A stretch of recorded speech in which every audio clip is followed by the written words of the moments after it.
টাকলাকোট থেকে বেরোচ্ছি এর পরের দিন। হ্যাঁ, বেরোচ্ছি কোথায়, আমরা যাব হচ্ছে দার্চেন বেস ক্যাম্প। লিপুলেক ক্রস করে তাকলাকোটে নাইট স্টে করে, হ্যাঁ, একদিন রেস্ট নিয়ে রেস্ট নিলাম। নেক্সট দিন তাকলাকোট থেকে দার্চেন যায়। হ্যাঁ, ওটা ওই চায়না গভর্নমেন্ট একটা বাস প্রোভাইড করে, তার জন্য আমরা পিলগ্রিমেজ ফি দিই চায়না গভর্নমেন্টকে। ওই ফিটা বছর বছর বাড়ে। আমি লাস্ট ফি দিয়েছি $901। এর আগে দিয়েছি 600 থেকে আরম্ভ করেছি। আচ্ছা, $901। ওইটা দিয়েই ওরা কি করে একটা বাস প্রোভাইড করে, ড্রাইভার একটা গাইড, দুজন গাইড। গাইডরা ইংরেজি ওই ইয়েস নো গুড ম্যাম এরকম। এখন দু একটা মেয়ে আসছে একটু সামান্য হিন্দি বলতে পারে, চাইনিজ মেয়ে। হ্যাঁ, তবে 90% ভালো। মানে ওদের রিসার্চ, ওদের অভ্যর্থনাটা কিরম? চায়না তো বেসিক্যালি আমাদের ভারতীয়রা ভাবি চীন আমাদের শত্রু। না না, চীন না, ওটা তো অ্যাকচুয়ালি টিবেট। চীন অ্যাকোয়ার্ড করেছে।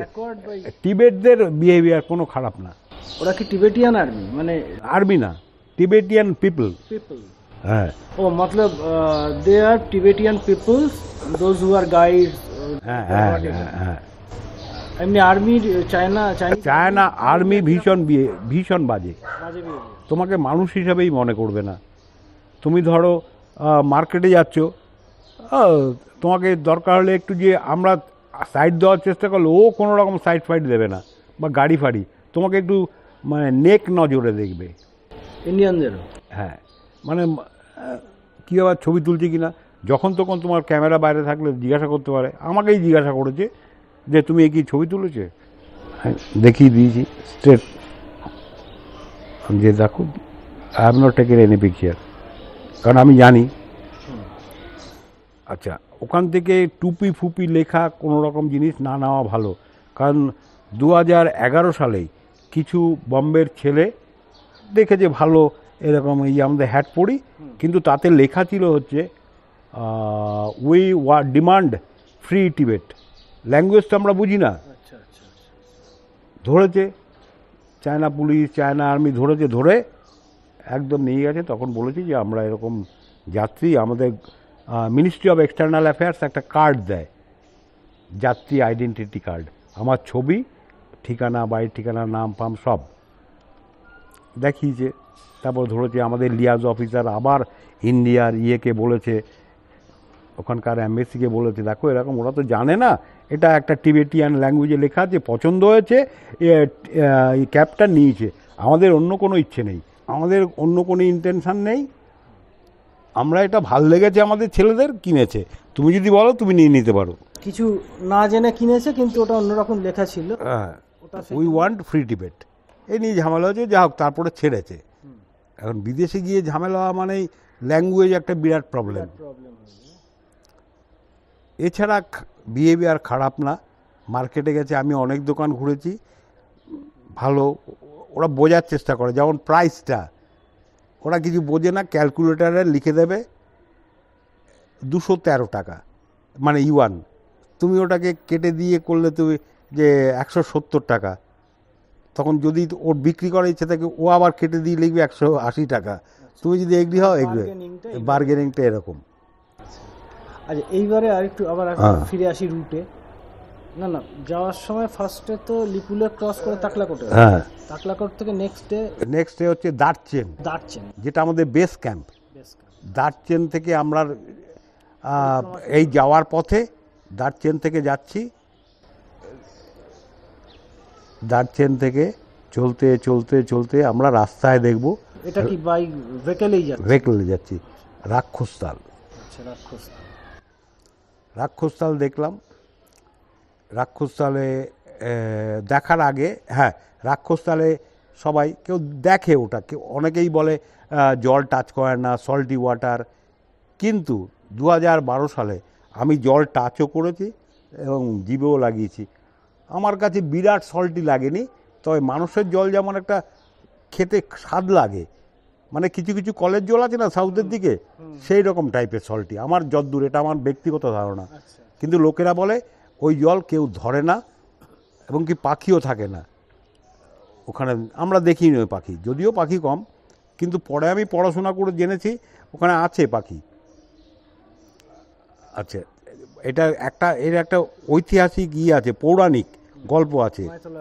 হ্যাঁ, সেটা হচ্ছে মাইথোলজিক্যাল। এটা হচ্ছে যে রাবণ মা পার্বতীকে দেখে কামান্ধ হয়ে যায়, মনে মনে চিন্তা করে যে আমি মাকে তুলে নিয়ে আসবো। আর রাবণ ছিল ভোলেনাথের 1 নম্বর ভক্ত। একদিন বলেছে যে প্রভু আমার একটা ইচ্ছে পূরণ করতে, বলো কি?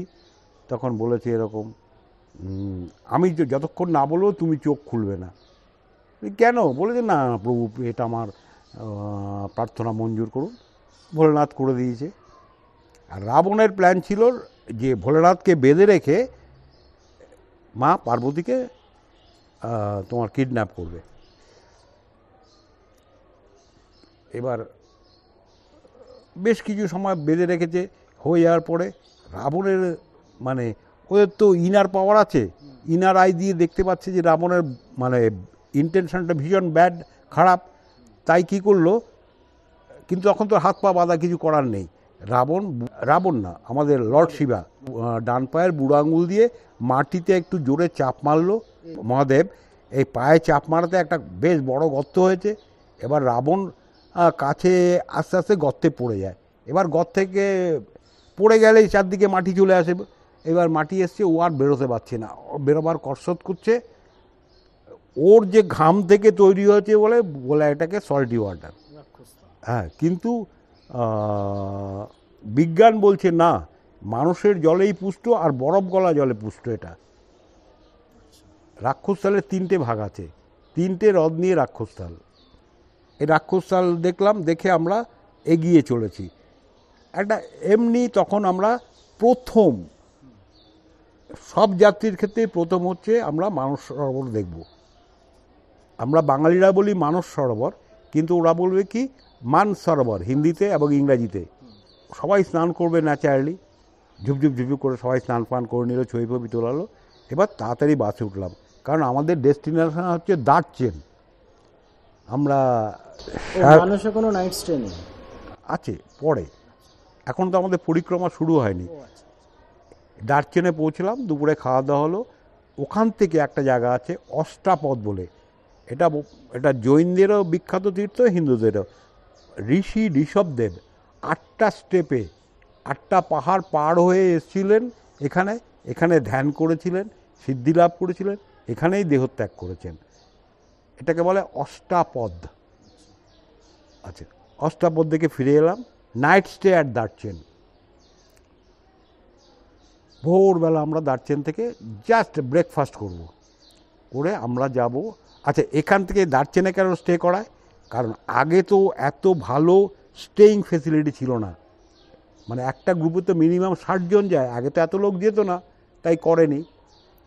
সেই জন্য আগে কিছু লোককে পাঠাতো মানসরোবর পরিক্রমাতে, কিছু লোককে পাঠাতো কৈলাস পরিক্রমায়। কৈলাসটা টাফ। আচ্ছা, যাই হোক, এখন সবাইকে একই গ্রুপে নিয়ে যায়, কারণ এখন জায়গা করে দিয়েছে মানুষের পাড়ে ভারত সরকারের আর্থিক আনুকূল্যে। খুব সুন্দর, আগে মাটির বিল্ডিং ছিল, এখন বিরাট এরায় একদম সফিস্টিকেটেড দালান, ইলেকট্রিসিটি রয়েছে, টয়লেট রয়েছে, এভরিথিং, রান্নার জায়গা রয়েছে, যেখানে বসে ওই 60 জন 70 জন খেতে পারবে।